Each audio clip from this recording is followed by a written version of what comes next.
everyone! So today on Ask FCS we're going to talk about cleaning and disinfecting. If you're having a hard time finding your normal cleaning products in stock or you're just trying to avoid shopping in store, look around your home. You likely already have some supplies to make your own disinfectant. Current evidence suggests that novel coronavirus could remain viable for hours to days on surfaces. Cleaning followed by disinfection is recommended by the CDC as a best practice measure for the prevention of COVID-19 and other viral respiratory illnesses in the home and community settings. Make sure to clean surfaces using a detergent or soap and water before disinfection.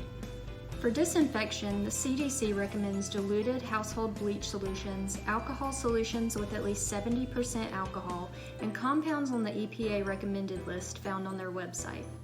Prepare a bleach solution by mixing 5 tablespoons per gallon of water or 4 teaspoons of bleach per quart of water. Make sure you're using bleach from a container that has not been opened more than 30 days. This is going to be ineffective for disinfection. Make sure to follow manufacturer's instructions for application, ensuring at least a 1-minute contact time on surfaces, and also allowing proper ventilation during and after application. So I hope this was helpful. Remember, if you have a question that you'd like to see featured on Ask FCS, don't forget to leave it in the comments down below. Bye guys.